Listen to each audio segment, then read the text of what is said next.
23 رمضان المبارک کی رات میں جو ہم نے قرآن پاک کا حصہ سنا ہے، یہ سورۃ الاعراف، یہ پوری سورت آج نماز تراویح میں پڑھی گئی ہے، اور کچھ حصہ سورہ الانفال کا ہے۔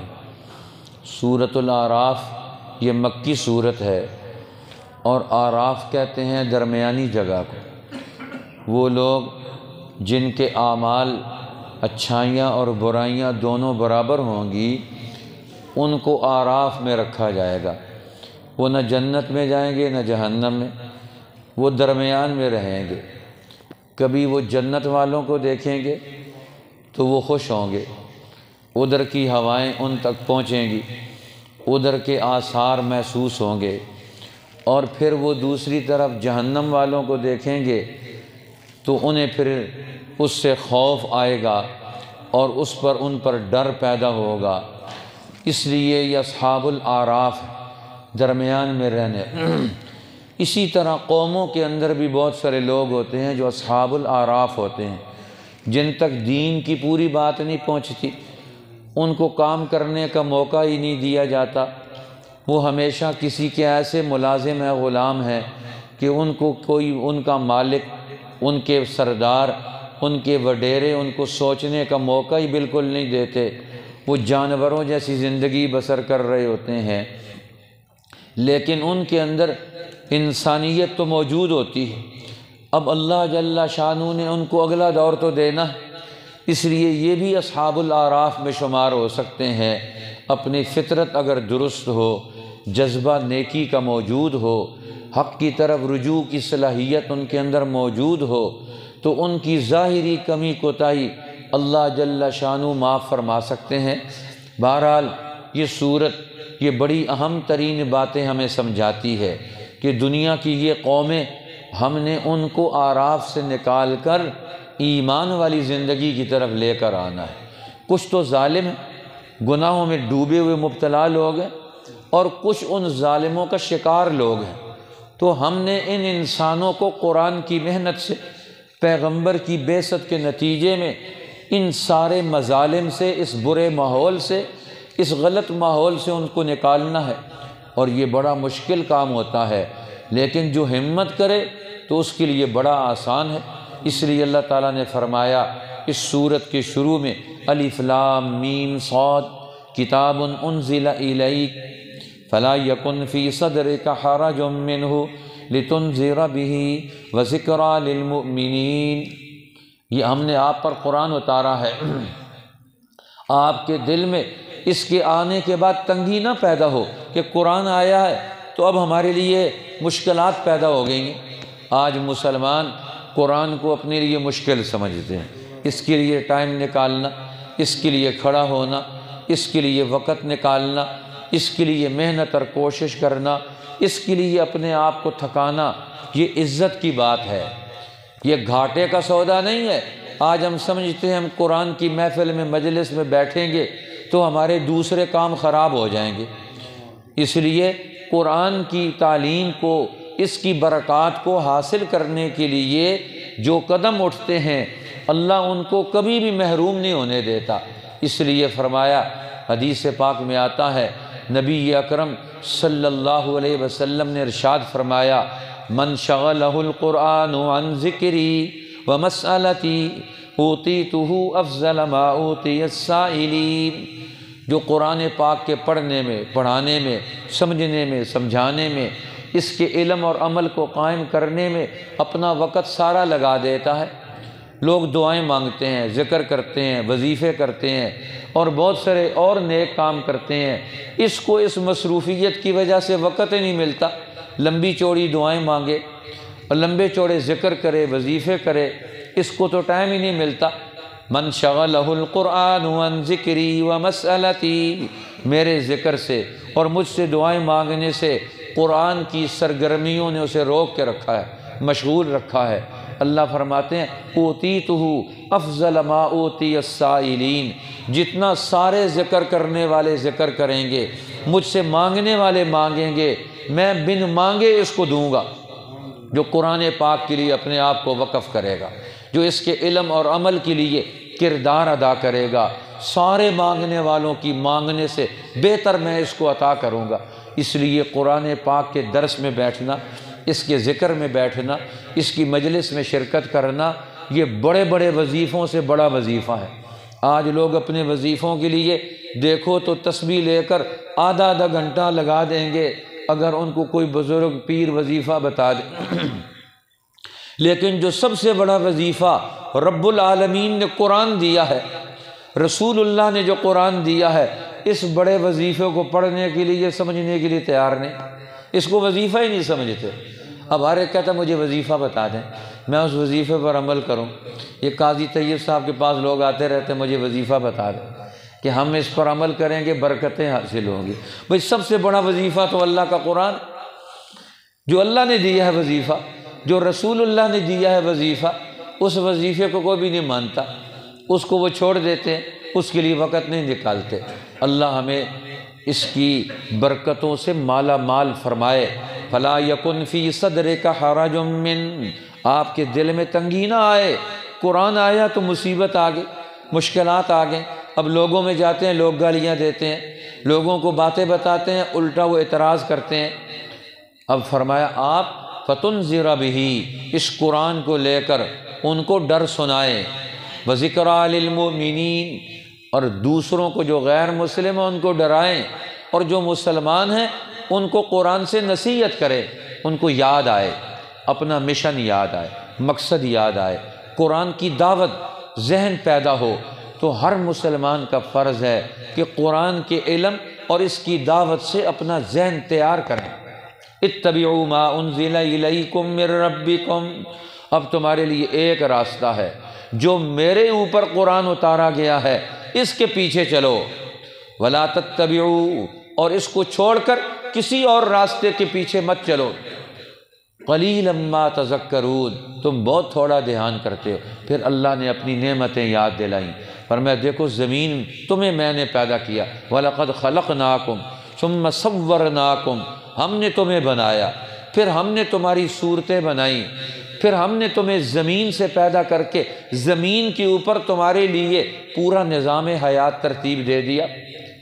وَجَعَلْنَاكُمْ فِيهَا مَعَائِشَ، ہم نے زندگی کی ساری ضرورتیں تمہاری زمین کے ساتھ جوڑ دی ہیں۔ اس لیے زمین یہ اللہ کے قبضے میں ہے، اللہ نے اپنی مخلوق کی ساری ضرورتیں زمین کے ساتھ جوڑ دی ہیں۔ اب زمین کو کوئی آدمی غلط استعمال کرے، قیامت کے دن اسے پوچھا جائے گا۔ اس لیے یہ حکم دیتا ہے قرآن، زمین پر تکبر کا قدم مت رکھو، زمین پر چلو، لا تمش فی الارض مرحا، فرمایا زمین پر اکڑ کر مت چل۔ یہ اللہ کو چال پسند نہیں اور زمین کو بھی پسند نہیں۔ اس لیے پھر اللہ نے آدم علیہ السلام کا ذکر کیا کہ اصل انسانیت کا آغاز وہاں سے ہوتا ہے۔ اور قرآن بھی کس لیے آیا ہے؟ انسانوں کو انسان بنانے کے لیے۔ اب انسانوں کو انسانی دائرے سے نکالنے کے لیے شیطان پوری کوشش کرتے۔ اللہ نے آدم علیہ السلام کو پیدا کر کے جنت میں بھیج دیا کہ تم ٹریننگ لو، تربیت حاصل کرو، اللہ کی نگرانی میں آ جاؤ، اللہ کی نگرانی میں آؤ۔ تو اب اللہ تعالیٰ تو کہتے ہیں ہم اللہ کی نگرانی میں رہیں، جنت میں رہیں، ہم اپنے گھر کو جنت بنائیں، دنیا کو جنت بنائیں، ہم دنیا کا ماحول جنت کا بنا دیں، تو پھر آخرت کی جنت کے مستحق ہوں گے۔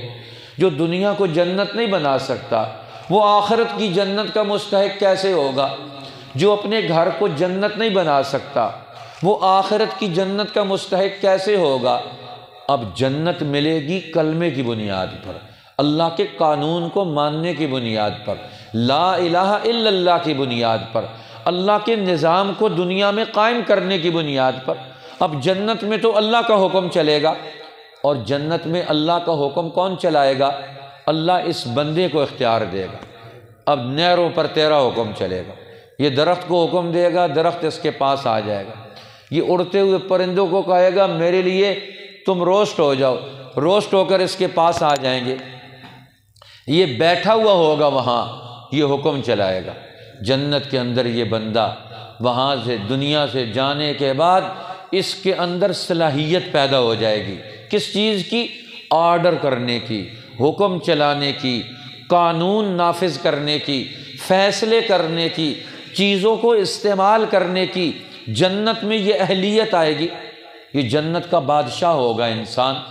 حدیث پاک میں آتا ہے آخری جنتی جو سب سے آخر میں جنت میں جائے گا، اس وقت جنت میں پہنچے گا تو اللہ فرمائیں گے جب جنت میں داخل ہو رہا ہوگا، دروازے پر پہنچے گا تو آگے دیکھے گا اخذوا اخذاتہم، ساروں نے اپنے اپنے پلاٹ مل لیے، جنتیوں نے، کوئی پلاٹ خالی نظر نہیں آئے گا ایسے، سارے محل لوگوں کے بنے ہوئے، ہر ایک کا پلاٹ، اخذوا اخذاتہم، ہر ایک نے اپنی اپنی سیٹ، اپنا اپنا پلاٹ پکڑ رکھا ہے۔ اب جنت میں اللہ نے کہہ دیا داخل ہو جا، کہتا ہے یا اللہ جنت میں تو جگہ ہی کوئی نہیں، میں کدھر جاؤں؟ اللہ کہیں گے بندے بتا، لمبا واقعہ وہ تو اس وقت بیان نہیں ہو سکتا، تفسیر رہ جائے گی، یہ کسی اور موقع پر بیان کریں گے، صرف اس کا ایک حصہ بیان کروں۔ اب اللہ فرمائیں گے بندے تو دنیا میں جتنی دنیا تھی، زمین تھی، اس زمین سے 10 گنا بڑی اگر تجھے جنت مل جائے تو تیرے لیے کافی ہے؟ وہ کہے گا یا رب تو رب العالمین ہو کر میرے ساتھ مذاق کرتا ہے، جنت میں تو جگہ ہی کوئی نہیں۔ تو آپ کہتے ہیں دنیا سے 10 گنا بڑی جنت دی جائے گی اس آخری جنتی کو۔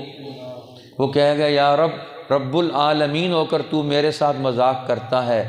اللہ فرماتے ہیں نہیں، ہمارے یہاں کوئی مذاق نہیں ہوتا، ہمارے یہاں تو حق ہی حق ہے، اللہ کے یہاں تو سچ ہی سچ ہے، اللہ کے ہاں تو صحیح ہی صحیح ہے، وہاں باطل نام کی کوئی چیز ہی نہیں، وہاں تو جو جملہ نکلتا ہے حق جملہ نکلتا ہے، باطل کا کوئی تصور نہیں وہاں۔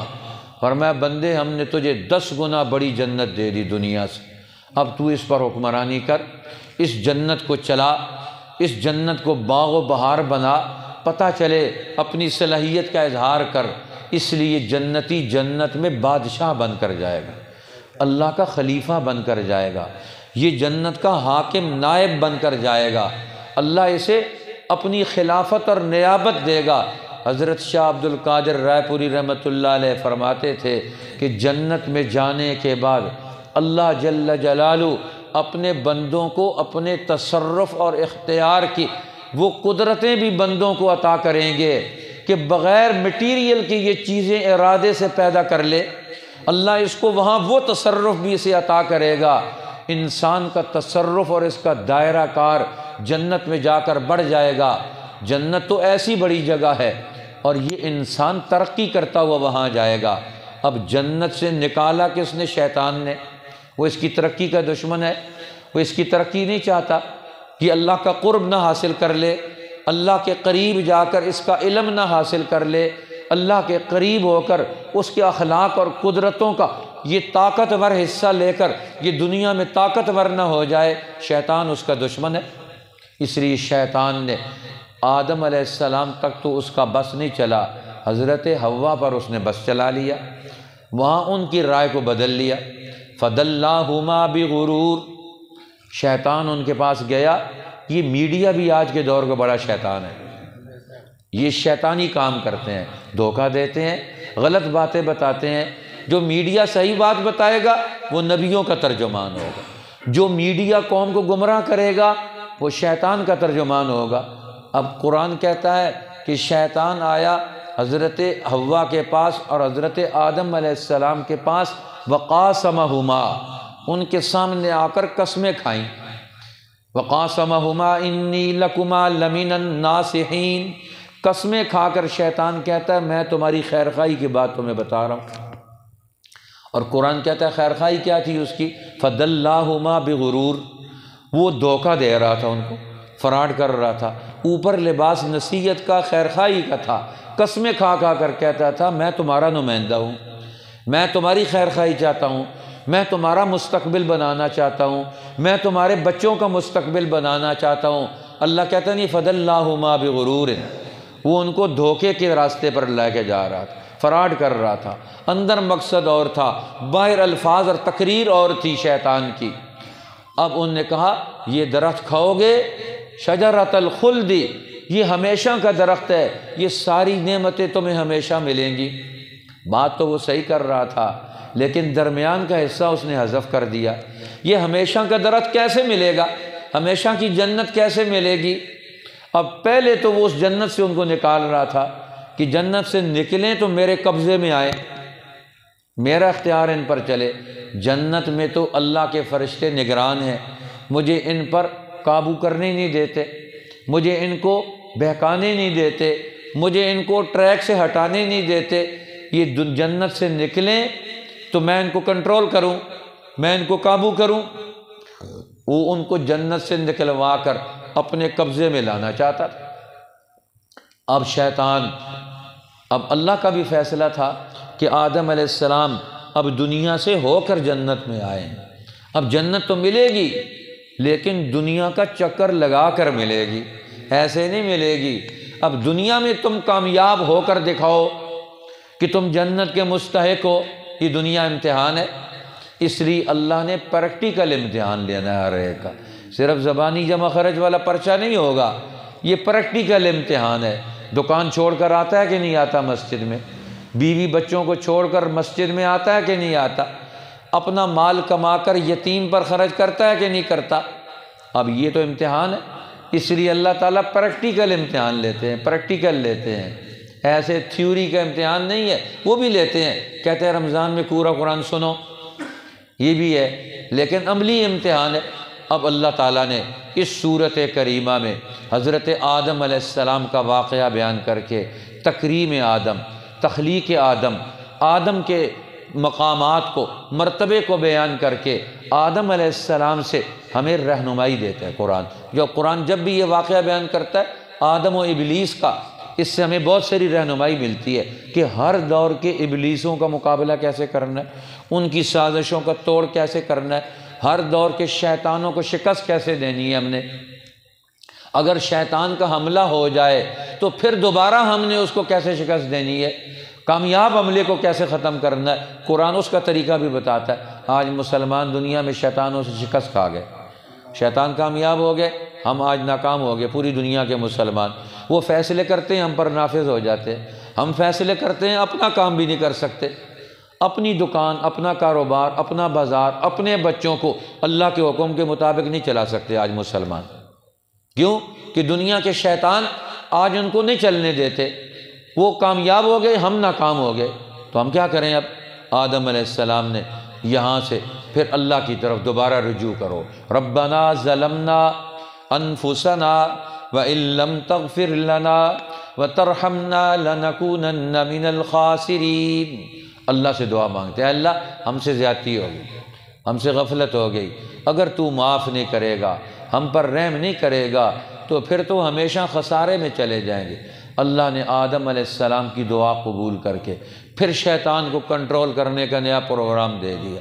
اب اللہ نے یہاں اس صورت میں بڑے پیار سے بنی آدم کو خطاب کیا، یا بنی آدم، یا بنی آدم، یا بنی آدم، اے آدم کے بیٹو، اے آدم کے بیٹو، کدھر شیطانوں کی طرف جا رہے ہو؟ اے آدم کے بیٹو، کدھر شرک کی طرف جا رہے ہو؟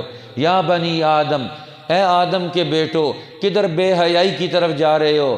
یا بنی آدم قد انزلنا علیکم لباسا، یا بنی آدم اما یأتینکم رسل منکم۔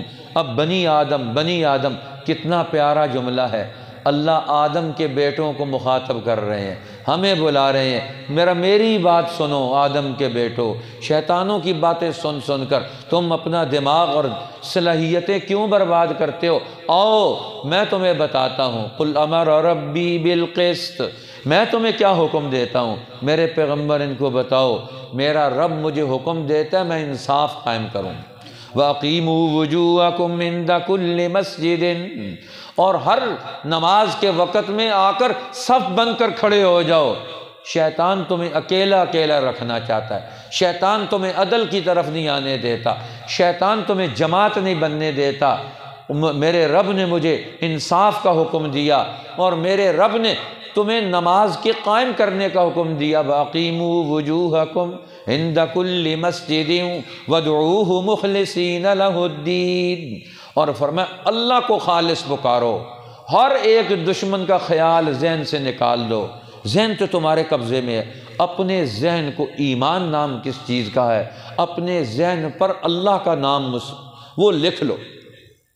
اس لیے اللہ والے اللہ اللہ کرواتے ہیں کہ ہمارے دل میں اللہ کا نام نقش ہو جائے، شیطان کا نام مٹ جائے۔ اس لیے سعدی بشو لوح دل از نقش غیر حق، سعدی اپنے دل کی تختی کو دھو دے، کس چیز سے دھو دے؟ از نقش غیر حق، ہر غیر حق کا نقش، اللہ کے سوا جتنے نقشے تمہارے اوپر آ رہے ہیں ہر نقش کو، ہر اثر کو مٹا دو۔ یہ بار بار اللہ تعالیٰ نماز کی طرح کیوں بلاتے ہیں؟ یہ جو باہر کا نقشہ ظلم کا، جھوٹ کا، دھوکے کا، فراڈ کا، رزق حرام کا جو انسان پر اثر انداز ہوتا ہے، 5 دفعہ دوبارہ مسجد میں آئیں، قرآن کھولیں، جماعت میں کھڑے ہوں تو ان کا پچھلا نقشہ دھل جائے، نیا مسلمان پھر تیار ہو جائے۔ اب دشمن اس کو پرانا کرنا چاہتا ہے، اللہ اس کو پھر نیا کر دیتے ہیں، پھر دوبارہ نیا ہو جائے، نماز پڑھ کے، کلمہ پڑھ کر، ذکر کر کے، اللہ اکبر کہہ کے، صدقہ کر کے، خیرات کر کے، اپنی دکان کو چھوڑ کر قدم حق کی طرف اٹھا کر یہ نیا تازہ ہو جاتا ہے۔ اس لیے اللہ فرماتے ہیں یہ جنت برحق ہے اور جنت میں تمہیں جانا پڑے گا، اور جو نہیں جانا چاہیں گے تو ان کے لیے جہنم بھی تیار ہے۔ ان الذین کذبوا بآیاتنا واستکبروا عنہا، جنہوں نے ہماری آیتوں کا انکار کیا، تکبر کیا، ان کو جھوٹ جانا اور اس سے تکبر کیا، لا تفتح لہم ابواب السماء، جنت کے دروازے بند، ان کے لیے آسمانوں کے دروازے بند، ان کے لیے رحمت کے دروازے بند، حتیٰ یلج الجمل فی سم الخیاط، جس طرح سوئی کے ناکے سے اونٹ داخل نہیں ہو سکتا، اس لیے قرآن کو جھٹلانے والے، حق کو جھٹلانے والے، یہ کبھی بھی اللہ کی طرف سے یہ کامیابی کو حاصل نہیں کر سکتے، یہ ہمیشہ ناکام ہو جائیں گے۔ اس لیے قرآن نے اصول سمجھائے۔ یہاں اللہ تعالیٰ نے فرمایا ہمیں زندگی گزارنے کے اصول بھی بتائے، فرمایا کلوا واشربوا ولا تسرفوا انہ لا یحب المسرفین، کھاؤ اور پیو اور حد سے نہ بڑھو، اللہ حد سے بڑھنے والوں کو پسند نہیں کرتا۔ کسی طبیب تھا، حکیم تھا، رومی علاقے سے، یورپ سے آیا مسلمانوں میں، اور آ کر چلتا پھرتا رہا، کہنے لگا تمہارے قرآن میں صحت کے بارے میں، طب کے بارے میں، میڈیکل کے بارے میں کیا تعلیم ہے؟ تو ایک بڑے عالم تھے، انہوں نے کہا قرآن کے اندر میڈیکل کی تعلیم کا ایک اصول دے دیا اللہ تعالیٰ نے ہمیں، میڈیکل کا۔ ہر ایک قرآن پڑھنے والا وہ میڈیکل ایجوکیشن کا بھی ماہر ہو جاتا ہے، اگر قرآن پڑھ لے ہی وہ طب پڑھ سکتا ہے۔ انہوں نے کہا ہماری میڈیکل اور ہماری طب وہ اس جملے کے اندر بند ہے۔ کس جملے کے اندر؟ کلوا واشربوا ولا تسرفوا، 3 جملے ہیں قرآن کے۔ ہمارے علماء نے، ہمارے فقہاء نے، ہمارے حکماء نے، اطباء نے اس جملے کے اندر سے کئی 100 مسئلے زندگی کی رہنمائی کے، اصلاح کے اور ترقی کے، جسمانی ترقی کے اسی جملے سے نکالیں۔ کلوا واشربوا ولا تسرفوا سے، کھاؤ پیو اور اسراف نہ کرو۔ اب یہ سارے اصول بیان کر دیتا ہے۔ کھانے کا بھی حکم دیا، بھوکا مت رہو، جو آدمی مسلسل بھوکا رہتا ہے وہ بھی بیمار ہو جاتا ہے، اور فرمایا کھاؤ، لیکن پہلے فرمایا کھاؤ، پھر اس کے بعد فرمایا کلوا واشربوا، اور اس کے بعد پیو۔ کھاؤ اور پیو، کھانا اور پینا یہ دونوں کو ملا کر رکھنا ہے، اور فرمایا اس میں اسراف نہیں کرنا، اس کی حدود بندی کرو، ضرورت کے مطابق کھاؤ، ضرورت کے مطابق پیو، ضرورت کے مطابق اپنی زندگی کا نظام بناؤ، اسراف مت کرو، حد سے آگے مت بڑھو۔ انہ لا یحب المسرفین، اللہ تعالیٰ حد سے آگے بڑھنے والوں کو پسند نہیں کرتا۔ لہذا اس جملے نے آ کر دسترخوان کے اصول بھی بیان کر دیے۔ کھاؤ جتنا تمہارا پیٹ بھر گیا، ضرورت پوری ہو گئی ہے، پیٹ کی ضرورت دیکھو۔ ہمارے یہاں لوگ کہتے ہیں ابھی کھانا باقی ہے، اور 10 بوٹیاں باقی ہیں۔ بھئی تمہارے پیٹ میں کتنی جگہ ہے؟ جتنا ہضم ہو جائے گا اتنا کھاؤ۔ زیادہ سے زیادہ آدمی 1 پاؤ گوشت کھائے گا وہ ہضم ہوگا، اور 1 کلو کھائے گا تو کدھر جائے گا؟ وہ تو پھر اس کو بیمار کرے گا، اور اس کو ہضم کرانے کے لیے پھر اس کو کئی ہزار روپے اور لگانے پڑیں گے۔ تو پہلے ہی تھوڑا کھا لو، باقی دوسروں کو کھلا دو۔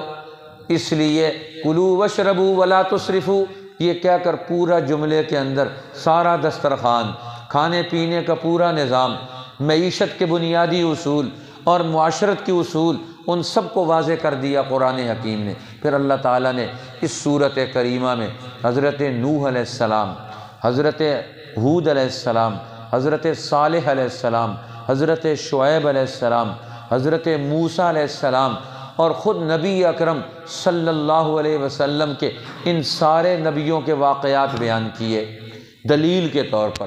یہ قرآن حق کتاب ہے، محمد الرسول اللہ حق نبی ہیں، جو آج تمہیں مشن پروگرام دے رہے ہیں، یہ حق مشن ہے۔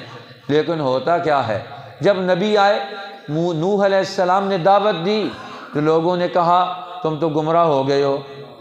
قال لیس بی ضلالۃ، میں گمراہ نہیں ہوں، ولکنی رسول من رب العالمین، میں تو تمہیں پیغام دینے کے لیے آیا ہوں، کامیابی کا پیغام، ترقی کا پروگرام، عزت کا مشن تمہارے لیے لے کر آیا ہوں، تمہارا خیر خواہ بن کر آیا ہوں، تمہیں ذلت سے نکالنے کے لیے آیا ہوں۔ نہیں مانو گے، عذاب تمہارے لیے تیار۔ اب حضرت ہود علیہ السلام اپنی قوم عاد کے پاس آئے تو انہوں نے کہا تمہارے رب کی طرف سے رسول بن کر آیا ہوں۔ وہ کہنے لگے رسول کیسا ہے، ہم تو تمہیں دیکھ رہے ہو، تم بے وقوف ہو۔ قال لیس بی سفاہۃ ولکنی رسول من رب العالمین، میں تو رسول من رب العالمین بن کر آیا ہوں، تم مجھے بے وقوف کہتے ہو۔ نبیوں کو لوگ بے وقوف کہتے ہیں، نبیوں کو گمراہ کہتے ہیں۔ آج وہی حال ہو گیا، جو ان کو سچی بات بتائے، صحیح راستہ بتائے، اس عالم پر فتوے لگائیں گے گمراہ ہو گیا۔ نبیوں کا جانشین جو ہوگا اس پر بھی پھر وہی فتوے لگیں گے، لوگ اس کو کہیں گے گمراہ ہوگا۔ جو قرآن پڑھائے گا، جو سچی بات بتائے گا، آج کے فتنہ باز شیطان کے جانشین اس کو گمراہ کہیں گے۔ حضرت لوط علیہ السلام نے ان کو بتایا تو انہوں نے کہا کہ آپ گمراہ ہو گئے۔ شعیب علیہ السلام نے قوم کو بتایا تول ناپ تول میں کمی مت کرو، راستوں پر بیٹھ کر لوگوں کو مت لوٹو، قوموں کو مت تباہ کرو، بات نہیں مانتے، کہنے لگے۔ قرآن یہ بتاتا ہے کہ ان نبیوں کی مشن کی دعوت کی مخالفت کس نے کی؟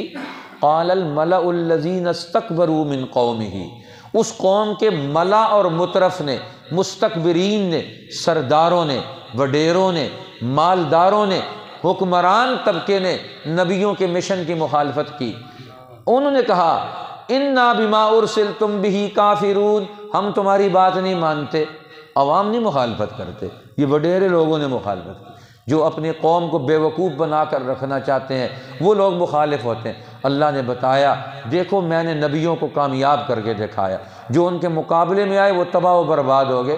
حضرت موسیٰ علیہ السلام نے بنی اسرائیل کو غلامی سے نکالنے کے لیے 40 سال محنت کی، 40 سال۔ اب 40 سال میں مسلسل کئی قسم کے عذاب آئے ان پر۔ اب اللہ تعالیٰ نے فرعون کے اوپر عذاب مسلط کیے، وہ کہنے لگا یتطیروا بموسیٰ ومن معہ، کہتے ہیں یہ موسیٰ کی نحوست ہے، اس کی وجہ سے ہمارے اوپر عذاب آ رہے ہیں۔ اب موسیٰ علیہ السلام نے، اللہ تعالیٰ فرماتا ہے وَلَقَدْ أَخَذْنَاهُمْ بِالْعَذَابِ، ہم نے ان کو عذاب میں پکڑا۔ اب کئی قسم کے عذاب فرعونیوں پر اللہ نے مسلط کیے۔ ایک عذاب تو یہ تھا ان کے اوپر اللہ نے مینڈک مسلط کر دیے۔ ایک دفعہ مینڈک آ گئے، جدھر جاتے ہیں بستر پہ جاتے ہیں مینڈک، پانی پیتے ہیں تو مینڈک اچھل کر اندر، کھانا کھاتے ہیں تو مینڈک اندر، پاؤں رکھتے ہیں تو مینڈک کے اوپر، باہر جاتے ہیں تو مینڈک۔ اللہ تعالیٰ فرماتے ہیں ہم نے ان پر ضفدع مینڈکوں کا عذاب بھیج دیا۔ اب وہ انہوں نے تنگ آ گئے فرعونی، موسیٰ علیہ السلام سے آ کر التجائیں کی کہ موسیٰ اللہ سے دعا مانگ، یہ عذاب ٹال دے تو ہم بنی اسرائیل کو آزاد کر دیں۔ اب موسیٰ علیہ السلام نے کہا کہ تم تو غلط کہتے ہو، جھوٹ بولتے ہو، تم بنی اسرائیل کی آزادی کے مخالف ہو، اس لیے تم پر عذاب آتے ہیں۔ انہوں نے کہا نہیں، اب اگر یہ عذاب ٹل گیا نا تو پھر ہم ضرور ان کو آزاد کر دیں۔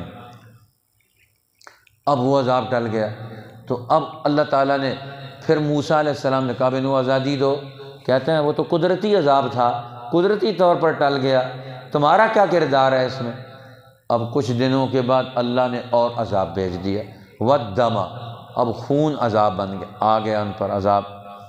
اب پانی پیتے ہیں تو خون، دودھ پیتے ہیں وہ تو خون بن جاتا ہے، جو چیز پیتے ہیں تو وہ خون بن جاتی ہے۔ اب انہوں نے فرعون نے کہا کہ جہاں بنی اسرائیلی جدھر سے پانی لاتے ہیں پہلے ان کی توہین کرتے تھے، یہ تو غلام ہے، ان کے برتن نہ استعمال کرو، ان کا پانی نہ استعمال کرو۔ پانی منرل واٹر پیتے ہیں بڑے لوگ، الگ پانی استعمال کرتے ہیں۔ غریب کا پانی آلودہ پانی، امیر منرل واٹر پیتے ہیں، قوم کے پانی کے کوئی چکر نہیں۔ اللہ نے خون بنا دیا پانی کو، اب سارے فرعونیوں کے جتنے کنویں تھے خون بن گئے، ٹینکیوں میں پانی آتا ہے۔ کہتا ہے بنی اسرائیلیوں کو کہو کہ اپنے کنووں سے پانی لا کر ہماری ٹینکیوں میں ڈالیں۔ اب بنی اسرائیلی پانی لے کر آتے ہیں، غلام تھے، بات ماننی پڑتی ہے، مشق لے کر آتے ہیں تو پانی ہے، اب ان کے ٹینکی میں پہنچتا ہے تو خون بن جاتا ہے۔ انہوں نے کہا یہ بھی مسئلہ حل نہیں ہوتا، اللہ جب ذلیل کرتا ہے تو پھر ایسے ذلیل کرواتا ہے۔ تو کہنے لگے کہ اب بنی اسرائیلیوں کو کہو کہ اپنے برتنوں میں پانی ڈال کے لے آئیں۔ اب پہلے تو غریب کے برتن میں پانی نہیں پیتے تھے فرعونی، اب سونے کے برتن استعمال کرتے ہیں، اب وہ الگ تھلگ رہتے تھے۔ اب بنی اسرائیل کے ٹوٹے پھوٹے ہوئے ان برتنوں میں پانی ڈال کر لے کر آتے ہیں، اب وہ ان برتنوں کو منہ کے ساتھ لگاتے ہیں۔ اللہ ذلیل کرواتا ہے نا، تم بنی اسرائیل کو ذلیل کرتے ہو، تمہیں ذلیل ہونا پڑے گا۔ تو اب وہ ان کے برتن میں پانی پیتے ہیں، اب ان کے ہاتھ میں پانی ہے، ان کے برتن میں پانی ہے، اب فرعونی جیسا ہی منہ کے ساتھ لگاتا ہے خون بن جاتا ہے۔ پھر اگلا مرحلہ آیا، انہوں نے کہا اب پانی نہیں پئیں گے تو مرتے ہیں، پیاس آتی، انسان پکڑا گیا تو اب پیاس شدت کی ہے۔ کہنے لگے اب بنی اسرائیلیوں کو تم اپنے منہ میں پانی ڈال کر پی کر ہم نیچے منہ رکھیں کہ ہمارے منہ میں ڈالو، کلی کرو ہمارے منہ میں۔ اللہ دنیا میں ذلیل کراتا ہے۔ کل وہ فرعونی جو بنی اسرائیل سے الٹے سیدھے کام کرواتے تھے، اب وہ کہتے ہیں ہمارے منہ میں آ کر کلی کرو، اب وہ کلی کرتے ہیں ان کے منہ میں، ان کے منہ میں پانی ہے، فرعونی کے منہ میں جاتا ہے تو پھر خون بن جاتا ہے۔ اب اللہ نے عذاب مسلط، وَالدَّمَ آیَاتٍ مُفَصَّلَاتٍ فَاسْتَكْبَرُوا وَكَانُوا قَوْمًا مُجْرِمِينَ، انہوں نے تکبر کیا، مجرم قوم بنے۔ اور مجرم کیوں بنے؟ اللہ کا حکم ٹال دیا، اللہ کے نبی کے قانون کو ماننے کے لیے تیار نہیں ہے، وہ مجرم بن گئے، اور یہ مجرم کو پھر سزا ملتی ہے دنیا میں۔ اللہ نے بنی اسرائیل کو کیسے ترقی کے مرحلوں سے موسیٰ علیہ السلام کی تربیت سے نکالا۔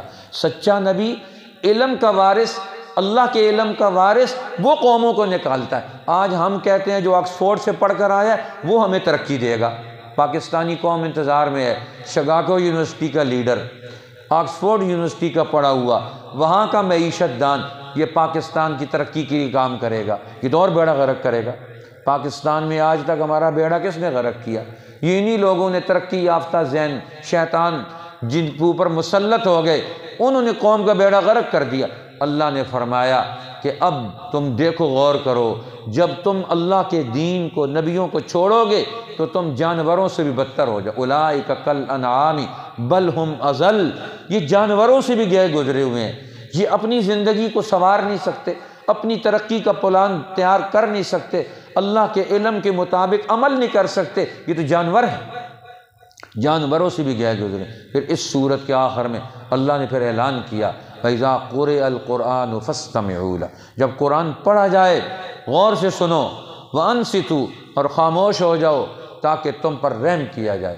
اگر تم رحم چاہتے ہو تو قرآن کی مجلس میں آنا پڑے گا، اپنے دل اور دماغ کو اس کے لیے کھولنا پڑے گا، پھر دل کے کان بھی اس کی طرف لگاؤ گے پوری توجہ اور خاموشی کے ساتھ۔ اس کو جب تک توجہ سے نہیں سنو گے تم پر رحم نہیں ہوگا۔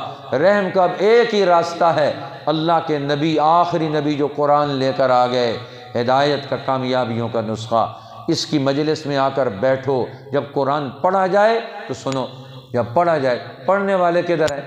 اب قرآن پڑھنے والے لوگ بھی قرآن کے نام پر کوئی اور چیز پڑھاتے ہیں، فرقے پڑھاتے ہیں، وہ اور الٹے مسئلوں میں ان کو مبتلا کرتے ہیں، یہ بھی بڑی تباہی ہے۔ اس لیے الحمدللہ آپ کی اس مسجد میں قرآن پاک پڑھایا جاتا ہے، فرقہ نہیں پڑھایا جاتا، قرآن سنایا جاتا ہے۔ قرآن جو چیزیں بتاتا ہے، رسول اللہ نے جو چیزیں بتائی ہیں، امت کو جس طرح تعمیر کیا ہے، اللہ ہمیں اس طریقہ کار کے مطابق آج اپنی پاک کلام سے حصہ لینے کی توفیق عطا فرمائے۔ وآخر دعوانا الحمدللہ رب العالمین۔ اللہم